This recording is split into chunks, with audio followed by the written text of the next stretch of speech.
జిల్లా చిన్నకొడూరు మండల పరిధి గోనేపల్లి, ఓబులాపూర్ గ్రామాలలో కాంగ్రెస్ పార్టీ ఆధ్వర్యంలో 3వ రోజు పాదయాత్ర నిర్వహించారు.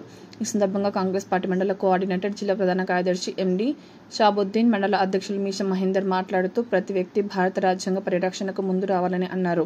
జై బాబు, జై భీమ్, జై సంవిధాన్ పాదయాత్ర కాంగ్రెస్ పార్టీ నాయకులతో కలిసి నిర్వహించారు. ఎంతో శ్రమించి రాసిన భారత రాజ్యాంగం పట్ల కేంద్రం ఇష్టానుసారంగా వివరిస్తోందని, ప్రజాస్వామ్యాన్ని, రాజ్యాంగాన్ని కాపాడేందుకు పాదయాత్రలో రాష్ట్ర ప్రభుత్వం చేపడుతున్నటువంటి అభివృద్ధిని వివరిస్తూ ముందుకు కొనసాగాలని కార్యకర్తలకు సూచించారు.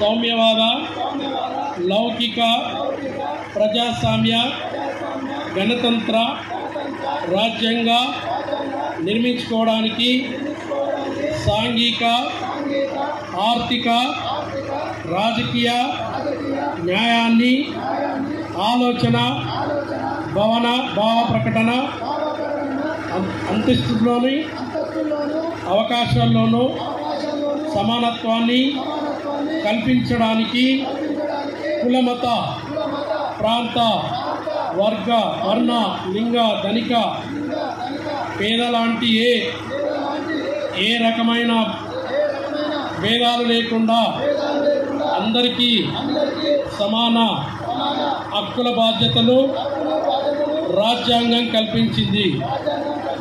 ఇటీవల పరిణామాలు రాజ్యాంగ స్ఫూర్తిని దెబ్బతీస్తూ ప్రజాస్వామ్య విలువలను కాలరాస్తూ సమాజంలో అశాంతి నెలకొల్పుతున్నాయి. విభేదాలు సృష్టిస్తూ రాజకీయ మనుగడ కోసం విద్వేషాలను రెచ్చగొడుతున్నాయి. ఇలాంటి తరుణంలో శాంతి అహింసలను మూల సూత్రాలుగా మనకు బోధించిన మహాత్ముడు స్ఫూర్తిగా మనుషులంతా ఒకటే అంటూ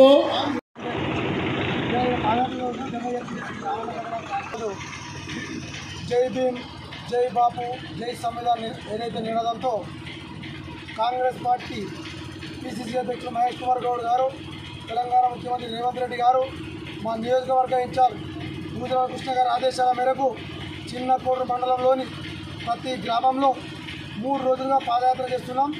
3వ రోజు ఓబులాపూర్, గోనేపల్లిలో పాదయాత్ర చేయడం జరుగుతుంది. ఈ పాదయాత్ర ముఖ్య ఉద్దేశం ఏంటంటే, ఈ గతంలో మొన్న జరిగిన పార్లమెంట్ ఎలక్షన్లో పార్లమెంట్లో ఏదైతే రాహుల్ గాంధీ గారు కాన్స్టిట్యూషన్ బుక్ చేతిలో పట్టుకొని ఉంటే అది జీర్ణించుకోలేని బీజేపీ ఎంపీ రాజ్యాంగ బుక్ ఏదైనా బైబిలా, అదేమైనా దేవుడా, రాజ్యాంగ నిర్మాత ఏమైనా దేవుడా, అంబేద్కర్ అని ఏదైతే మాటలు మాట్లాడిండో, అదే కాకుండా రాజ్యాంగాన్ని మార్చామని ఏదైతే బీజేపీ నాయకులు కుట్ర చేస్తున్నారో, ఆ కుట్రను గ్రామ స్థాయిలోనే ప్రతి యువకుడు మేల్కొల్పి ఆ కుట్రను తిప్పికొట్టడానికి గ్రామ స్థాయిలో బీజేపీ పార్టీని బూందబెట్టడానికి ఈరోజు మాకు మండల కాంగ్రెస్ నాయకులు అందరం కలిసి ప్రతి గ్రామంలో మా ఏదైతే కోఆర్డినేటర్ను మాకు ఇన్ఛార్జ్ 2 కోఆర్డినేటర్లు ఇచ్చిండు, మా సాకి ఆనందన్న గారు, అలాగే మా షబుద్దీన్ గారు, ఈరోజు గోనేపల్లిలో మా గ్రామ శాఖ అధ్యక్షులు మల్లేశం గారు,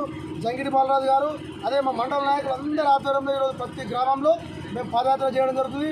ఎక్కడికి వెళ్ళినా ప్రజలందరూ మేము రాజ్యాంగాన్ని కాపాడుకోవడానికి మేము కూడా కాంగ్రెస్ జెండా పట్టుకొని మేము కూడా కాంగ్రెస్లో నడుస్తాం, పార్టీలకు అతీతంగా చెప్పడం జరుగుతుంది. సందర్భంగా తెలియజేస్తున్నారు.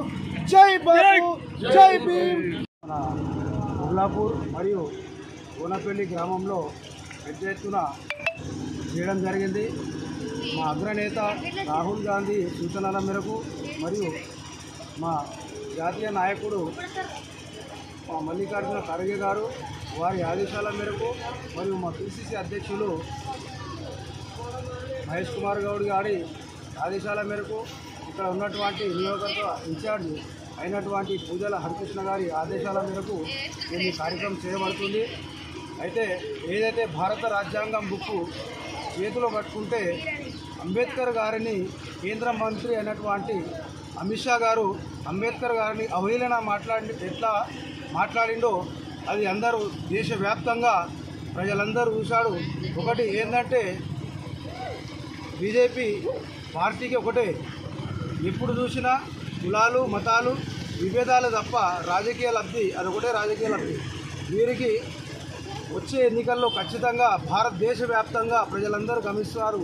ఇప్పుడు రాజ్యాంగం కుళ్ళగొట్టే ప్రయత్నం ఎలా చేస్తున్నారో వారికి ఖచ్చితంగా ఈ ఎన్నికల్లో బుద్ధి చెప్తారని చెప్పేసి ఈ సందర్భంగా తెలియజేస్తూ, ఇంకోటి ఏంటంటే రాముణ్ణి వాడుకుంటారంత దుర్మార్గులు, అంటే అంత బీజేపీ నాయకులు అంత దుర్మార్గులు. వీళ్ళేదో రాముణ్ణి తీసుకొచ్చినట్టు, వీళ్ళే రాముణ్ణి సృష్టించినట్టు మా హిందూ సోదరుల మనసులో రాముడు లేడా అని చెప్పేసి ఈ సందర్భంగా చెప్పడం జరుగుతుంది. అదేవిధంగా మా హిందూ సోదరులు ఎంత నమ్ముతారంటే రాముణ్ణి, ఆ రాముణ్ణి ఈరోజు రాజకీయ లబ్ధి వీళ్ళు చేస్తున్నారో వారు ఖచ్చితంగా మా హిందూ సోదరులు చెప్పు తీసుకొని బీజేపీ నాయకులకు తనాలంగా చెప్పడం జరుగుతుంది.